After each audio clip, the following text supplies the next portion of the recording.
8월 20일 금요일 새벽 묵상. 오늘 하나님이 우리에게 주시는 하나님의 말씀은 로마서 7장 1절에서 6절입니다. 형제들아, 내가 법하는 자들에게 말하노니 너희는 그 법이 사람이 살 동안만 그를 주관하는 줄 알지 못하느냐. 남편이 있는 여인이 그 남편 생전에는 법으로 그에게 매인바되나 만일 그 남편이 죽으면 남편의 법에서 벗어나느니라. 그러므로 만일 그 남편 생전에 다른 남자에게 가면 음녀라. 그러나 만일 남편이 죽으면 그 법에서 자유롭게 되나니 다른 남자에게 갈지라도 음녀가 되지 아니하니라. 그러므로 내 형제들아, 너희도 그리스도의 몸으로 말미암아 율법에 대하여 죽임을 당하였으니 이는 다른 이 곧 죽은 자 가운데서 살아나신 이에게 가사 우리가 하나님을 위하여 열매를 맺게 하려 함이라. 우리가 육신에 있을 때에는 율법으로 말미암는 죄의 정욕이 우리 지체 중에 역사하여 우리로 사망을 위하여 열매를 맺게 하였더니 이제는 우리가 얽매였던 것에 대하여 죽었으므로 율법에서 벗어났으니 이러므로 우리가 영의 새로운 것으로 섬길 것이며 율법 조문에 묵은 것으로 아니할지니라. 율법이 아닌 성령님이 주신 자유함으로 란 제목으로 함께 은혜를 나누고자 합니다. 오늘 본문은 율법의 효력에 대하여서 다루고 있습니다. 율법이 언제까지 효력을 발휘하는가 하는 것이죠. 이것을 간단히 말해 율법은 사람이 살고 있는 동안에만 효력이 있다고 하는 것입니다. 사람이 죽으면 법도 효력을 잃게 된다는 것입니다. 1절이 그것을 말해줍니다. 형제들아, 내가 법 아는 자들에게 말하노니 너희는 그 법이 사람이 살 동안만 그를 주관하는 줄 알지 못하느냐. 바울은 율법을 설명하고자 결혼 관계를 예로 듭니다. 결혼한 한 여인은 남편이 살아있을 동안에는 그렇게 매여 있지만 남편이 사망하면 그에게서 자유롭게 된다는 것이죠. 생전에 다른 남자에게 간다면 그것은 간음, 곧 음녀가 됩니다. 2절, 3절입니다. 남편이 있는 여인이 그 남편 생전에는 법으로 그에게 매인바 되나 만일 그 남편이 죽으면 남편의 법에서 벗어나느니라. 그러므로 만일 그 남편 생전에 다른 남자에게 가면 음녀라. 그러나 만일 남편이 죽으면 그 법에서 자유롭게 되나니 다른 남자에게 갈지라도 음녀가 되지 아니하리라. 남편의 죽음이 한 여인의 매임과 풀림의 관건이 되듯이 율법의 존재의 여하가 그리스도인의 삶을 좌우하는 것임을 이야기합니다.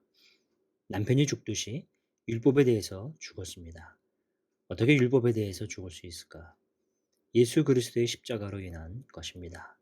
첫째는 죄의 삭은 사망에서였고, 둘째는 율법은 구원이 아니라 사망을 선고했기 때문입니다. 이것으로 인해 예수 그리스도께서 죄의 값을 대신해서 죽으신 것입니다. 그리스도와 함께 우리 인생도 죽은 것이죠. 유대인은 율법이 구원의 조건이었으나 구원의 조건은 율법이 아니라 은혜였습니다. 그리스도의 은혜로 인한 구원의 새 생명입니다. 이것이 복음입니다. 복음으로 인해 성도의 삶을 율법에서 해방된 것입니다. 바울은 예수께서 십자가에서 돌아가셨을 때 그리스도인도 율법에 대해 죽었다고 말합니다. 과거에는 율법을 남편으로 삼고 살았습니다. 율법에 매여 사는 삶이었죠. 여인이 남편에게 매여 사는 것과 똑같은 원리입니다. 율법에 의해 죄의 값은 사망이라 죄로 인한 인생은 죽었습니다. 4절입니다. 그러므로 내 형제들아 너희도 그리스도의 몸으로 말미암아 율법에 대하여 죽임을 당하였으니 이는 다른 이 곧 죽은 자 가운데서 살아나신 이에게 가서 우리가 하나님을 위하여 열매를 맺게 하려 함이라. 우리가 그리스도와 함께 살아남으로 그에게 속하게 됩니다. 그래서 율법에 대해서는 죽고 그리스도와 함께 살아남으로 그리스도를 남편으로 맞이하게 되는 것입니다. 사망에서 생명으로 살아남음으로 하나님의 영광을 위해서 열매 맺는 삶을 살게 되었습니다. 5절을 보실까요? 우리가 육신에 있을 때에는 율법으로 말미암는 죄의 정욕이 우리 주체 중에 역사하여 우리로 사망을 위하여 열매를 맺게 하였더니 율법에 매여 있을 때는 우리가 아무리 노력을 해도 생명의 열매가 아니라 사망의 열매를 맺으며 살았습니다. 율법이 우리를 자유롭게 하지 못했기 때문입니다. 6절로 이어집니다. 이제는 우리가 얽매였던 것에 대하여 죽었으므로 율법에서 벗어났으니 이러므로 우리가 영의 새로운 것으로 섬길 것이며 율법 조문에 묵은 것으로 아니할지니라. 이제는 새로운 영으로 바로 성령의 법으로 하나님을 섬기는 삶으로 바뀐 것입니다. 예수 그리스도와 함께 죽고 살아나 그리스도에 속하게 되었는데 하나님께서 생명의 성령의 법으로 우리를 자유로운 삶으로 살게 하셨습니다. 하나님을 섬기는 삶입니다. 이 원리가 갈라디아서 2장에 나옵니다. 내가 그리스도와 함께 십자가에 못 박혔나니 그러니 이제는 내가 산 것이 아니요 오직 내 안에 그리스도께서 사신 것이라. 이제 내가 육체 가운데 사는 것은 나를 사랑하사 나를 위하여 자기 몸을 버리신 하나님의 아들을 믿는 믿음 안에서 사는 것이라. 우리 그리스도인들이 사는 원리입니다. 나를 사랑하사 나를 위하여 자기 몸을 버리신 하나님의 아들을 믿는 믿음 안에서 사는 것입니다. 사랑하는 성도 여러분, 오늘 하루도 그리스도 안에서 사는 삶을 누리시기 바랍니다. 이것이 우리의 삶입니다. 내 안에 사시는 그리스도와 함께 기뻐하며 열매 맺는 삶이 되도록 힘내시기를 주의 이름으로 축복합니다. 기도하겠습니다. 하나님 아버지, 죄로부터 벗어나지 못했던 인생을 살려주시고 죄의 무게를 감당하지 못하고 살아가고 있을 때 그 무거운 짐을 내려놓게 해주셔서 감사합니다. 우리를 그리스도와 함께 십자가에 못 박으시고 그리스도와 함께 살게 하신 하나님, 오늘도 그 은혜로 인하여 기뻐하며 즐거움이 가득한 삶이 되게 하여 주옵소서. 현실적인 무게에 더 이상 눌리지 않으며 우리를 인도하시는 주님 앞에 오늘 맡기며 그렇게 나아가게 하여 주옵소서.